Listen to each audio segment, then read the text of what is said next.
like, lads, watch when Newcastle start coming out of the blocks and that, you know what I mean? Like, just a few more transfer windows. Eddie Howe looks like a GM there already. Like, oh, that's not going to be a good time at all, my friend. Not going to The be a thing is good with Eddie time Howe, at though, all. I feel like Eddie Howe is only the start, though. Eddie Howe is not the future of Newcastle, just like Mark Hughes wasn't the future of Manchester City. When Man City first got their money, they brought in Mark Hughes. Do you know what I'm saying? And then they slowly get better managers. Like they get like a Pellegrini and stuff like that before you get to a Pep. And I feel like he is just the beginning. He's the guy that lays the foundations. Once they start bringing in the genuine world class players, because Man City started buying Premier League players and then they went out and got Robinho. And then they started doing that, the Alanos of this world, and started branching out. But at the beginning, they just bought solid Premier League players to kind of steady the ship.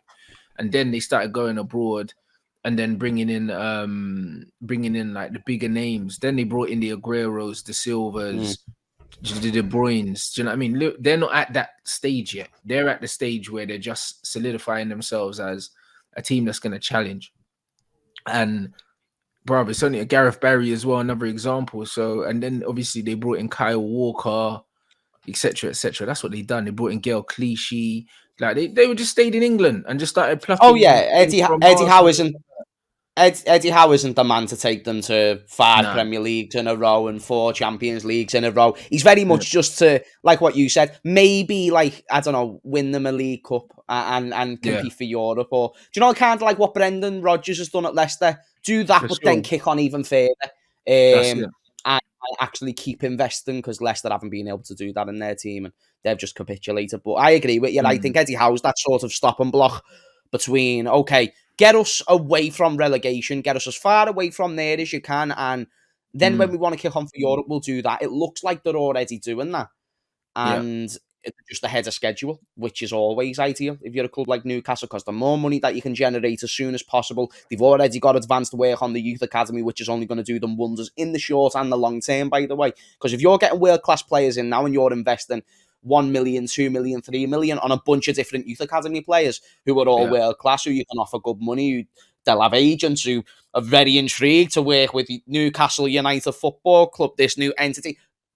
It's going to be intriguing to see how they develop, because they're putting in all the same blocks as Man City did, but they can do it to a whole nother level. And you know, all those lawyers that Manchester City got as well to be able to, you know, overturn certain things for and sure. whatnot. Newcastle can do that times 60, brother. They will lay the smack. They will lay the smacker down on everyone's ass in the Premier League. Do you want me to tell you why? Because they've got more dough than all of us combined. Brother, not only have they got more dough than us as well, but they got Arab owners as well. They ain't got American owners. Do you know what I mean? These penny pinching Americans. They laugh at our owners. They only care about profit. These guys just care about competing, bro. Like, these Arab owners like to flex on each other. Like, I've got more money than you. I'm gonna spend more money. They ain't got no time for this balancing books, bro. That's why City have got 12 football club. It's like, how many leagues can I win? That's it, bro. It's like, all right, cool, we done this, by next one. Bro, this is what it is. These men are spending money, bro. Like, it can't run out. That's the difference. And then you got these Americans fucking, oh yeah, I'm gonna use this as collateral to try and get another business. These guys are just throwing money out here. Bro, it's a different game.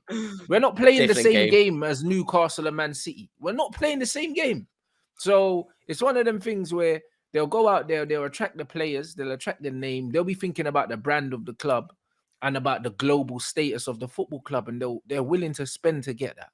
That's the difference. Whereas with Liverpool, like you said, you're not really, really, really sure like how important a certain level of success is, because Klopp overachieved anyway. So they probably brought him in. They never brought Klopp in thinking, all right, he's going to deliver the Premier League, the Champions League, and the Super Cup. They didn't bring him in for that. Let's be honest. They brought him in probably thinking, you know what, he can keep us in the top 4, keep us honest. And then he overachieved, and now he's underachieving.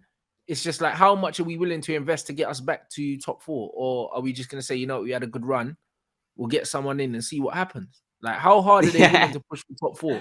If it's going to cost you 200 million or 300 million across 2 windows, are they going to be willing to spend that, bro? Like, now we're going to find out. Now is exactly when. Summer, January and this summer is when you're going to find out just how important success is to your owners, bro. And don't be surprised if it's not that important. there's more chance of J Hus releasing a new fucking tune before us Bro. us actually going out and buying a player. Are you mad? Hey, don't Because tell me. lads, Don't tell me. no, because lads, here's the thing, right? Everyone's there like, oh, J Hus.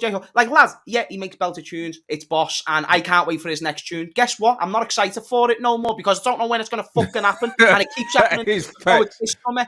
It's this summer. It's this summer. It's not this summer though, is it? You knobheads. And now we're getting to January. Now we're getting to the summer. And guess what? We're still not going to buy no fucking players. It's like waiting for the sequel. That's never going to come. The sequel's never going to come. Therefore, don't get excited. And you've probably said that about us in the time that you've been on YouTube over these past couple of seasons. Like, this January will tell you where Liverpool are going to go. This summer will tell you the ambition. Guess what, though, lads? Do you want me to tell you the funniest and most hilarious thing is?